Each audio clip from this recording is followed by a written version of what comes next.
Mga kababayan, balik na naman tayo dito. Pangalawang live stream na natin 'to. At ang ating pag-usapan sa ngayon, itong baha na inaakusa laban kay Chis Escudero, laban kay Joel Villanueva, at laban kay Bongo. Ang sinasabi laban sa kanila ay sila daw yung insertion gang na nagpasingit ng mga pundo para sa kanilang sariling proyekto. Yun po ang nangyari.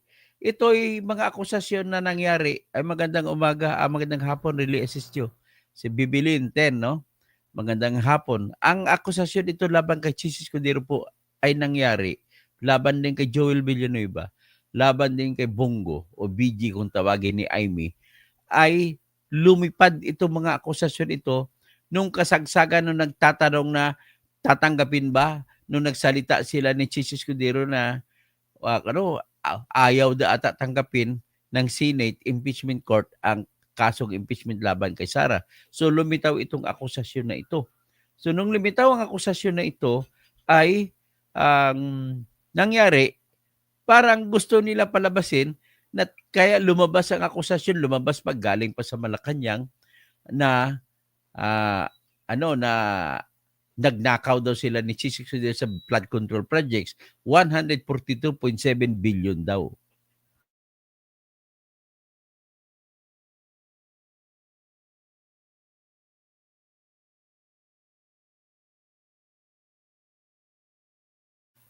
So, yan po ang ating pag-usapan sa ngayon, ang patungkol naman sa sagot ni Chis Escudero sa mga akusasyon na nagsumingit siya ng pondo sa 2025 at 2024 ang nakaraan ng mga budget.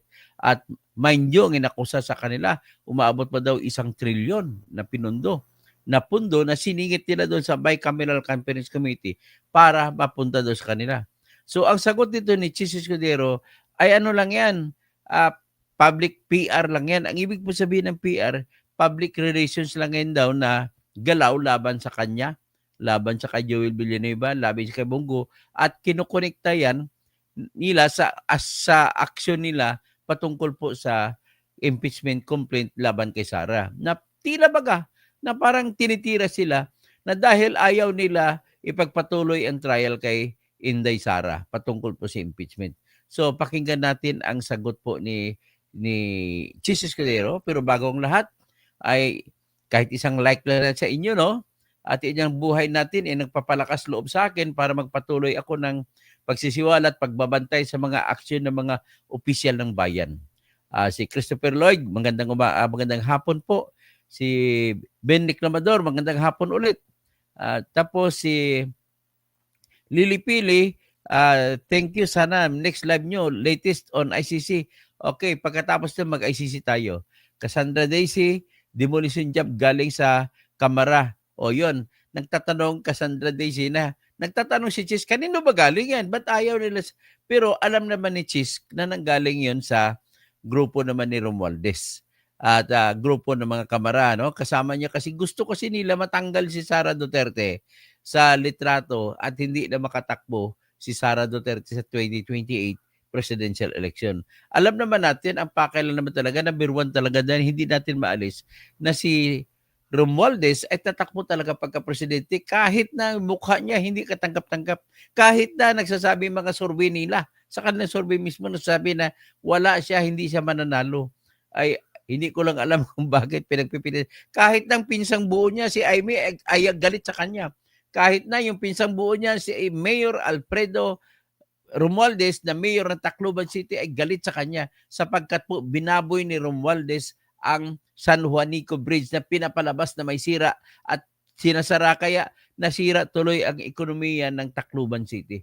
So yan, pag-usapan natin. So Warley Tumabaga, mabuhay na mahal naming Tutok Housing, to God be the glory. Amen.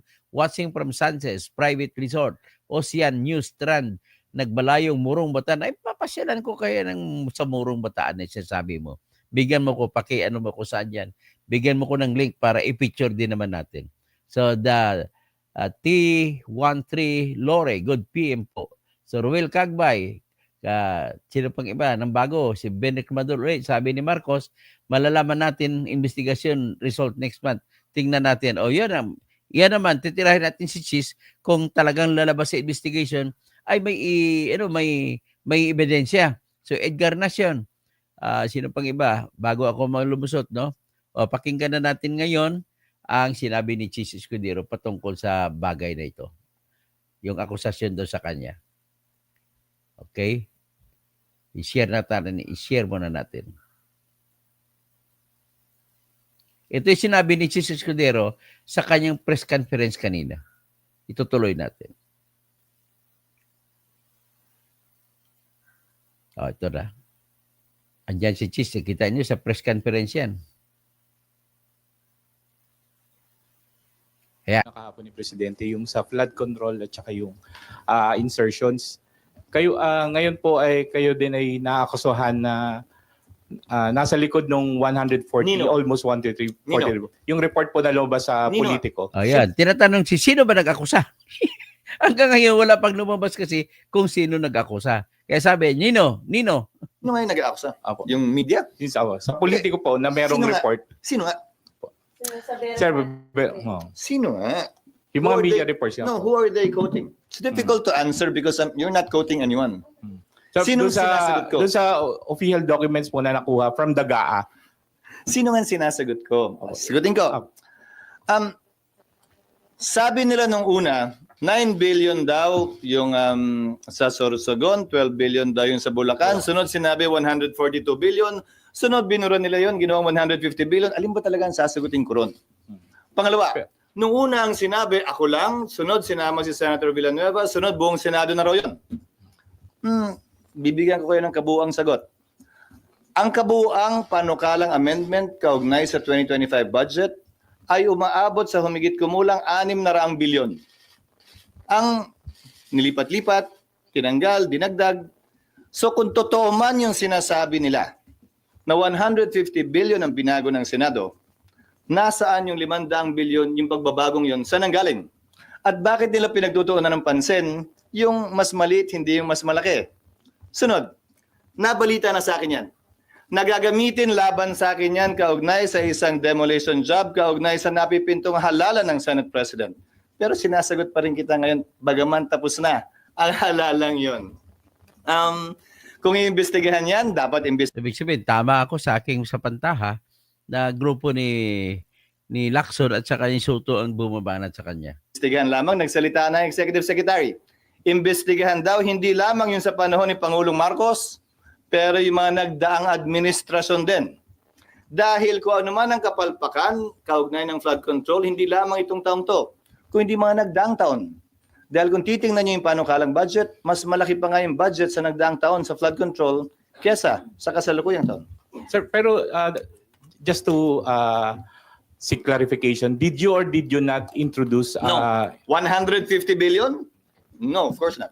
dun sa kahit po sa Sorsogon? Sa Sorsogon, nag-ano? Kung meron din po kayong mga 9 billion? changes. No. May changes sa Sorsogon, yes, pero hindi 9 billion. Ayan binabanatan niya ngayon. Ang kasunod ipupunto niyan, hindi ko mo sa probinsya ko may budget. Sa akin lahat yun. Kagaya kay Joel Villanueva, hindi punto ko mo maraming budget sa Bulacan, ay kay Joel Villanueva yun. Yan ang pinupunto niya ngayon. Now again, is the NEP perfect? Hindi naman din siguro. Ang NEP, para maintindihan yung NEP, ano ibig sabihin ng NEP? Ang NEP po ay National Expenditures Program. At yun po, yung programa na yan, iyan po ilistahan ng mga budget na aaprubahan, na pinapanukala na aprubahan ng Senado at saka ng mababang kapulungan. Yun po ay listahan ng mga budget na gusto ng Pangulo ng Bansa. At pag makapasok, as usual, pag pumasok sa House of Representatives, nababago. May mga sinisingit ang congressman. Congressman ang pinakamaraming sinisingit yan.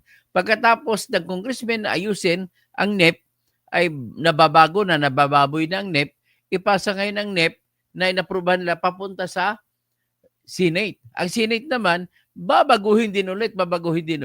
At pagkatapos mabago na ang Senate, yung NEP, mag-usap sila ngayon sa tinatawag na Bicameral Conference Committee at babaguhin pa ulit. Doon naman, sikreto ang baguhan doon. Doon na pumapasok ang singit gang. Sisingit ng mga pundo. Kaya doon pinasok ang AKAP. Doon pinasok ang kung ano-ano pa. Okay? Pakinggan natin ulit. Ang importante, transparency kaugnay sa mga pagbabagong yon. Ngayon kung pipintasan nila, ulitin ko bagaman alam kong demolition job ito mula sa ilang sektor na nais questionin yung aking pananatili bilang Senate President bago kami magbotohan. At bagaman tapos na, para sa akin, hindi parang makalipas ang 27 taon. Ngayon lamang yata ako maakusahan ng isang bagay na ganyan. Ang masakit, dinamay pa si Senator Joel na kung maalala nyo, ay nung pumasok siya sa Kongreso, ay ang party list niya ay SIBAC, Citizens Battle Against Corruption. At dahil lamang siya ang napili at napipisil kong majority leader nung mga unang araw nung nakarang linggo. So ulitin ko, bahagi yan, par for the course yan, tulad ng pag-warning sa akin na ilan sa mga kasamahan ko sa Senado na gagawin yan. Tinitingnan kong bahagi yan, ika nga, sa buhay ng isang politiko. Subalit, diyan ako bilib kay Chis, kahit anong bira sa kanya. Ni minsan hindi ko siya narinig na umaangal sa mga banat sa kanya sa social media, hindi siya umaangal, hindi siya nagsasampa ng kaso, hindi kagaya kay Risa Ontiveros na umaangal, kumakaso pa ng kinakaso ng cyber libel ang mga bumabanat sa kanya ng mga vlogger. Dapat sundin natin ang mga politiko na hindi kumakaso. Dapat ayusin nila. Dapat mas maganda pa depensa. Kagaya kay Chis Escudero, nagdidepensa sa kanyang sarili. Hindi niya siya kumakaso laban sa mga tumitira sa kanya. sasagutin ko yan na may buong tapang. At tulad nga ng unang tanong ni RG kanina, bakit ako ang unang pumalakpak? Dahil yung walang tinatago, walang kinakatakutan. Yan.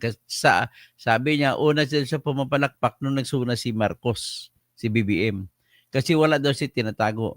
Ngayon, may ihalin tulad natin sa Biblia ng mga Kristiyano, mga kapatid ko Muslim. Sa Biblia kasi ng mga Kristiyano, may sinasabi doon na kung sino ang inosente ay siyang unang babato.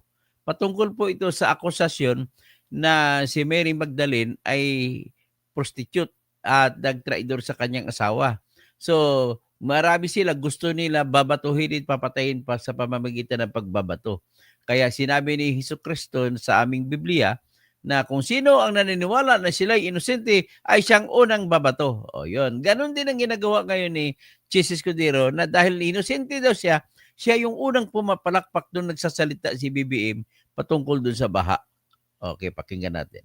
Doon po sabi ni Sen Aimee, hindi daw po yun allegation kasi totoo daw po yun and that's the reason bakit hindi siya pumirma.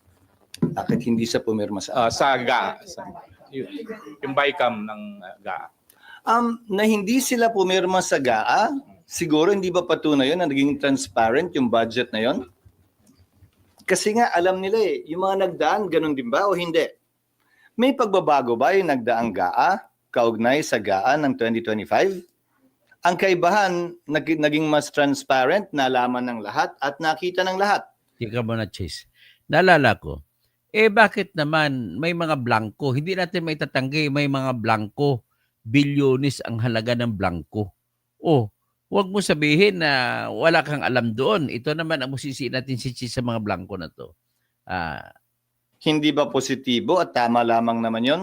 Kumpara sa sasabihin mo na hindi yan nangyari noong nagdaang panahon. Kaya nga pinapaimbestigahan ng Pangulo, hindi lamang ang administrasyon niya, pero ang nagdaang administrasyon din. Yung sinabi po ni Sen Aimee, hindi lang siya aligasyon. Totoo daw po, yun daw po talaga yung nangyari. Alin? May mga senador na nag-insert ng budget, although ayaw niya rin diretsahin yung mga pangalan kahapon. May mga nag-insert, may mga nag-amend. Grabe naman kasi yung insinuation ng mga naninira. Pag nag-amenda ka ng budget, insert na agad, illegal na agad, bawal na agad, may kita na agad. Hindi naman siguro tama yon. Mali naman yata yon. Itatanong ko na sa Chis, yung mga blanco, paano may paliwanag yung mga blanco? So anong gusto niyo sabihin sa amin? Wala kaming karapatan baguhin yung sinasubmit na panukalang budget ng DBM. Ganoon ba yan? Kung ano yung sinubmit ba't pa kami maghihiring? Ba't pa nakalagay sa saligang batas ang power of the purse ay nasa Kongreso? Yun ba yung ibig sabihin mo? Na illegal magbago ng budget? I don't think so. Ang illegal ay pork barrel, which was defined by the Supreme Court as post-enactment intervention. Pakikialam kung paano gagastusin, saan gagastusin ang pondo matapos ito aprubahan. Baka nakakalimutan nyo rin. Bilang finance chairman noon, ako ang kauna-unahang finance chairman na nag-line item ng budget ng DPWH. Bugso ng desisyon ng Korte Suprema kaugnay sa post-enactment intervention of pork barrel. Kung maalala nyo dati, puro lump sum allocations ang nasa budget at sa kauna-unahang pagkakataon na ako'y naging chairman. Doon lamang ni-line item yan.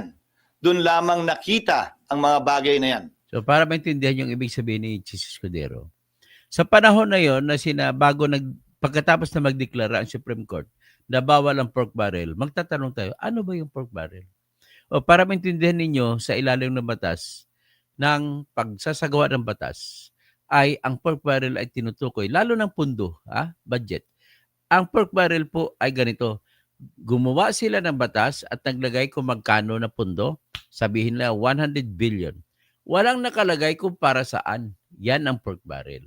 Walang specific o detalyado na item kung para saan ang mga pera na binalagay na. So, yan ang tinutukoy si Escudero dito.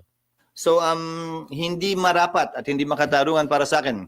At bahagi lamang ika nga ng politika at pamumulitika ang mga akusasyong binabato ngayon. Myla. Since na-mention yung 600 billion, and 1.5, Sino? na-mention yung 600 billion, sabi niya 100 Senator ano? amendments ng Senate. 600 billion. So, ibig sabihin, sir, Roughly, yung proposed amendments. so yung remaining, sir, amendments ng House ba yan? Halo-halo. May amendments din ng mga ang DBM. Kasi may mga errata din na pumapasok, hindi ba? Sa mga nagdaang panahon. Ang errata, ibig sabihin errata, may mga mali, ibig sabihin error, ay may ginagawang errata para i-correct ang mga mali. Na klarong mali. Yung mga tinatawag na clerical error. Pero sir, Minsan may hinahabol sila na, uy, nagkamali, na madali. Dapat ganito to. Minsan yung mga departments mismo gustong baguhin yung sarili nilang budget. Dahil may nakita silang pagkukulang o nagbago yung priority o may tuloy biglang nasira na kailangan iliko yung pondo ron habang pinag-uusapan yung budget. Marami naman pwedeng panggalingan yung pagbabago. sir, wala kayong idea kung magkano yung amendments sa ginawa ng House, on the part of the House? Attribution is very difficult, Myla, because halimbawa, kung may nag-propose sa komite, tapos yung vice chairman handling the committee adopted the verbal recommendation, the verbal request. Ang tinutukoy niya rito ay mahirap tutukuyin kung sino yung utak ng pagbabago sa budget o pagsingit sapagkat po kung dadaan sa committee, ang desisyon ng buong member ng committee, ang siningit ng isang membro dyan ay hindi na malalaman kung sino talaga sumingit pagdating na sa dulo. Yan ang ibig sabihin ni Chis Escudero. Made in committee, kanino yon? Wala namang parang bill na, di ba? Pero nasa record. Kung gusto mong i-trace, makikita sa record yun na nagpanukala ay itong particular na mababatas na ito at diniscuss yun sa komite. At pagdating ng report ng Vice Chairman, kinary ng Vice Chairman yung proposed amendment na yun. At later on, pinagbotohan, kinary ng plenaryo yung proposed amendment na yun. So, ibig sabihin, mas maganda siguro na pagbabago sa proseso ng pagsagawa ng batas, lalo na budget, ay in every step of the way ilagay kung sino ang nagpapanukala, kung sinong senador o sinong congressman nagpanukala ng isang bagay na isisingit. Eh, dapat sino gano'n ang pagbabago pag gagawin. Para malaman natin sino ating sisihin.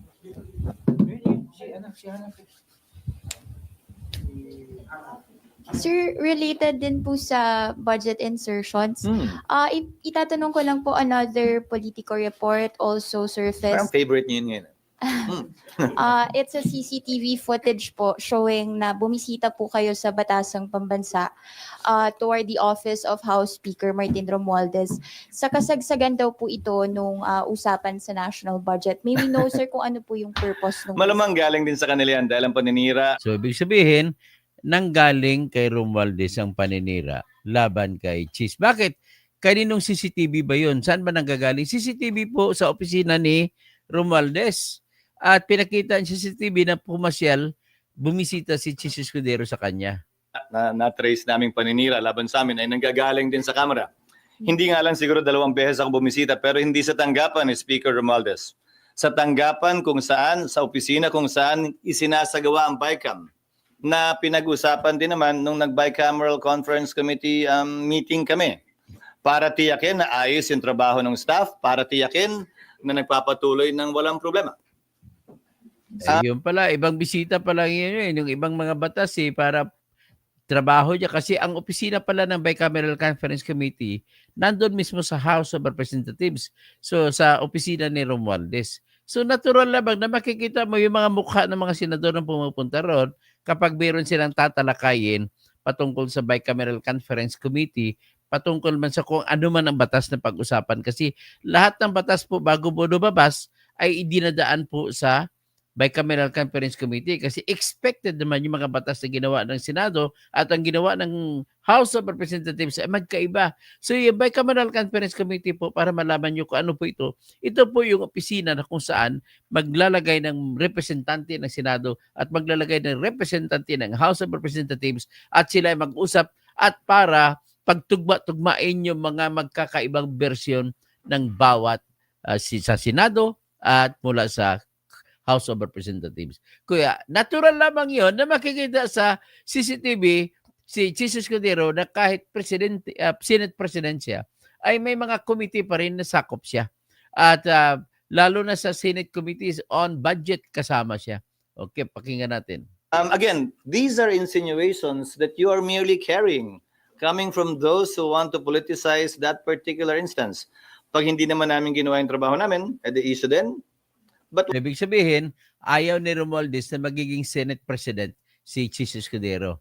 Ibig sabihin, may awayan ba sa gitna ni Chis Escudero at saka Senate President? Saka si Romualdez? what are they insinuating? Tapos sir, follow-up I'm lang po. asking, what Grabe, napansin ko. Kanina pa uminom ng tubig ito si Chis. Panay inom ng tubig. Parang tensyonado eh. are you insinuating? What are they insinuating na nagpunta ron? So, bawal na rin magpunta at gawin ng trabaho bilang BICAM member? Bawal bilang Senate President tingnan kung ayos yung staff na gumagawa ng BICAM? May insinuation agad na mali? Hindi naman siguro tama yun.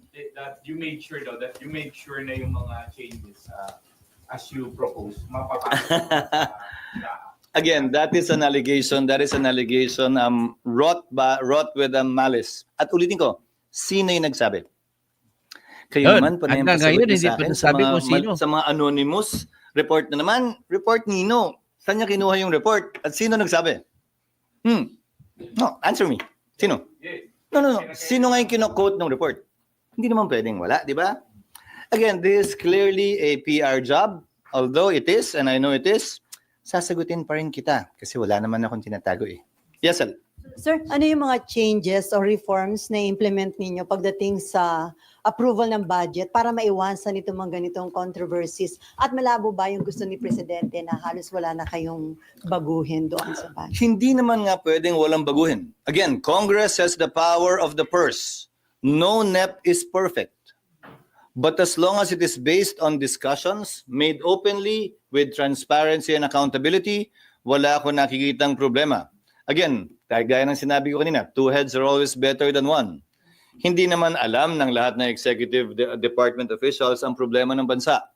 Kaya nga, minabuti ng mga nagsulat ng saligang batas na dadaan yan sa prosesong ito, kung saan makukuha ang input ng mga mambabatas, partikular mga kongresista, dahil sila ang directly elected representatives of the people. Pagdating sa BICAM, paano mas magiging transparent? Kasi doon lagi sinasabing nangyayari yung mga ganong hocus-pocus or mga insertions sa BICAM. Again, when I was the Finance Committee Chair, binuksan namin yung BICAM. Wala namang nagpuntang media. In-announce nung nakaraan din. Ang nangyayari kasi sa BICAM, more often than not, is just the secretarial staff that's meeting. Nag-o-compute yung mga yan. Ito yung version ng Senate, ito yung version ng House. Saan yung kinuha, saan kinuha. halos wala namang, it's basically computation of those who are good in the budget. Kahit nung noon ang BICAM palagi nasa PCA, sino ba yung matagal na rito? Di ba? Oh, sa PCA, lately ginawang sa House, pero PCA madalas. I think nung time ko, PCA pa din. SP, Na wala namang, oh. hindi yung actual BICAM. Hindi yung meeting. Yung actual BICAM na puro mga laptop na ang gamit nila, sa PCA usually yun. Hindi, yung meeting lang. Pero yung actual BICAM, yung nag-meet yung House Appropriations Committee at saka Senate Finance Committee, it's basically the staff that's basically reconciling the two different versions. Kasi alam mo, nakita ko yun na nag-finance share ako. Ang Senate may dadagdagan na item, pero iba, may pagkukunan siyempre yun. Zero-sum game eh. Ang House may dinagdag at iba rin yung pinagkunan. So kailangan nilang pagtugmain yun. And it's actually a more of a secretarial mathematical job of reconciling the two versions. Tapos pag nangyari yun, ipepresenta na ngayon yun sa respective chairperson para aprubahan yung ni-reconcile nilang version. So, ibig sabihin, sa paliwanag niya, ang trabaho pala ng Bicameral Conference Committee, mayroong mga staff sila. Yung staff nila, yun yung nagtugma-tugma kung ano may pagkakaiba. Ngayon, doon talaga sinisingit. Ang problema nito is, nakikita natin kung pakinggan natin si Cheese at kung totoo sinasabi niya, walang pwedeng singit na mangyayari kung hindi pinapayagan ng Finance Committee Chairman ng Senado at ng Appropriations Committee ng House of Representatives. Sa madalit sabi, kung magtatanong tayo, paano nakalusot yung mga pondo sa flood control projects ni Romualdez at saka ni Elizalde Co ng Ako Bukol Party List? Paano nakalusot yun? Hindi naman lulusot yun kung hindi papayag si Cheese. Sabi sabihin, papayag si Cheese at saka si Grace po nung araw kung ang kanilang interest ay nasunod din. Palitan yan kamutan ng likod yan ang nangyayari. Sabi sabihin, sa dami ng mga siningit, mga akap, bakit siningit? Bakit pumayag ang grupo ni Cheese? 26 billion ang akap na siningit. Noong 2024 budget, siningit 26.7 billion akap. Paano nasingit yun? Hindi pinag-usapan sa NEP o National Expenditures Program. Wala yung akap. Pagdating sa Kongreso, sa House of Representatives, wala yung hindi pinag-usapan yung akap. Wala, hindi mo makikita sa budget na pinopropose. Pagdating sa Senado, yung kanilang version ay wala yung akap noong 2024. Pagdating sa Bicameral Conference Committee, biglang pumasok yung akap. Bakit? Pag-usapan natin yung 2024 na budget doon para sa plebisito, para sa COMELEC. Biro mo, walang plebisito sa taong 2024. Bakit nagkaroon ng 12 billion budget sa plebisito para sa COMELEC? Wala yon sa version na ginawa ng House of Representatives, ang 12 billion na budget para sa COMELEC. Wala rin yan sa version ng Senado.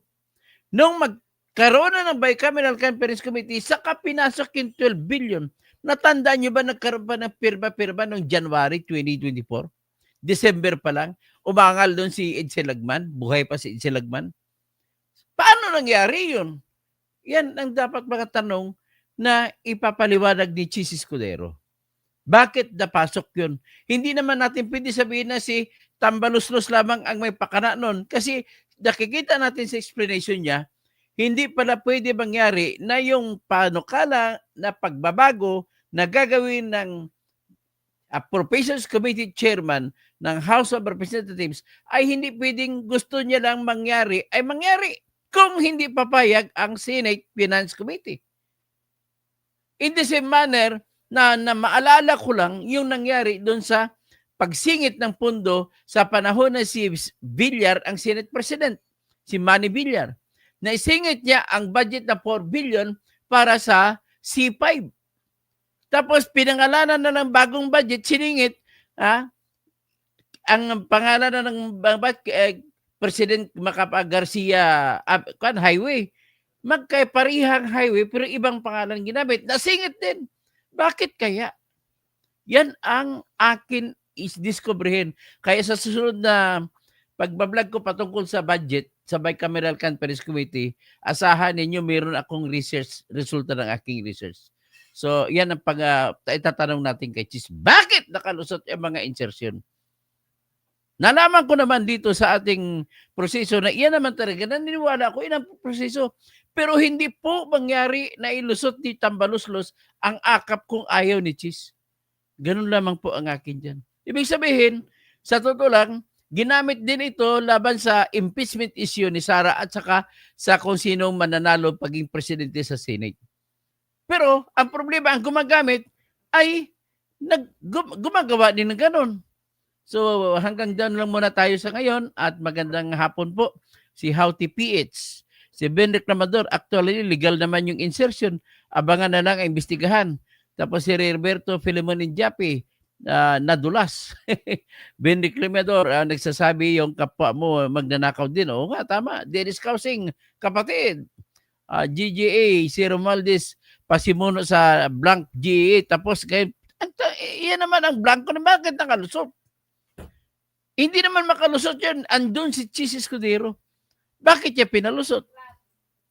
Tapos si Houty PH, kaya Senator Chis, pakiusap naman na sana this 20th Congress, huwag nyo hayaan si Romualdez. Dapat, Isabel Desmith, palusot ka pa Chis. Houty PH, Mr. Ben, actually, si Nisiro nila po yung PhilHealth. O yung PhilHealth nga, bakit Nisiro? Bakit pumayag sila? Pero, tingnan natin ang deliberation. Si Chis at saka si Grace po ang may gusto na zero ang PhilHealth. Cassandra Daisy, Supreme Court will also decide on the GA. Still believe si PBBM ang pumirma. O nga, ibig sabihin, sa bahan to nangyari. Huwag naman nila itukoy kay Tambaluslos lang, kay Chis lang, o kay BBM. Tatlo sila dito nag-usap-usap. Heriberto Filemon Injapi, dapat kasuhan yan ng qualified theft. Binawasan nyo budget ng PhilHealth. Hindi lang binawasan, tinanggal talaga, no? Yung ang laking bahagi zero budget ang PhilHealth nung nakaraan eh. Houty PH, zero, kaya nga may accounting po, di ba? Bakit di makikita? Ikumpara mo sa inaakusa laban kay Sara. Si Ali na mas masama. Lumalabas ngayon, yung PhilHealth sobrang baboy ang ginawa. So sino ngayon ang panagutin natin sa PhilHealth? Pwede ba? Pwede ba natin impeach si Bongbong Marcos kasi pinayagan niya? Daniel Luhay, mahirap karamihan swapang at magnanakaw sa kaban ng bayan. So, Christopher Lloyd Sanggalang, dapat wala ng pork barrel. Gaya na Senator Lacson, hindi matanggap ng pork barrel. Jay, obvious naman na maraming galit dyan dahil ayaw ituloy impeachment ni BP. Bakit yung media di sinisilip yung pasimuno na si Speaker Tambaluslos sa Saldico? So, Ben Reclamador, illegal yun kasi bakit tinatago? Christopher Lloyd Sanggalang, tama ka Dr. Toto, yung mga blanco dapat ipaliwanag. Julieta Ilagan, dapat tanungin bakit may blanco. Roland D. Idos, illegal is illegal. Merong evidence na hawak sabi pa ng mga OBM, di mo may pagmalaki, pagkakaila. Ben Reclamador, maraming blanco sa GA. Mila Anino, impeachment na Sara Duterte ASAP. Wala na, patay na po yan. Mila Anino, wala na tayong magagawa dyan. Ben Reclamador, Senator Chis Escudero, maawa, sabi ni Mila Anino, naawa ka sa lahat ng mamamayan. Isa po si Vilma Gonzales. Okay, Dr. Toto, galing mo, salamat po. Cesar Hugar, Idol Toto, tirador ang suna ni BBM kahapon. Hindi ang sa tingin ko lang, wala pong magandang reaksyon sa aking vlog. Laban kay patungkol sa pangako ni BBM na tiradorin niya ang mga kumikita na mga kontraktor at mga congressman at senador doon sa flood control projects. Walang naniniwala eh. Manalo, sarap senador. Lili Pili, salamat po sa palipad mo. ATC Junior, good afternoon Dr. Toto. Teresita Rivera, Binol Samo. Ben Reclamador, guilty na yan. pero pasino-sino ka pa. O Cassandra Daisy, Ben Reclamador, imbestigahin ni Marcos Jr. ang sarili niya. Boss siya tapos hindi niya alam. O nga, hindi ka panipaniwala na hindi alam. Cassandra Daisy, atat na maging presidente si Romualdez. Ben Reclamador, sabi ni Marcos, malalaman na natin, may imbestigahan result last month, investigation result next month.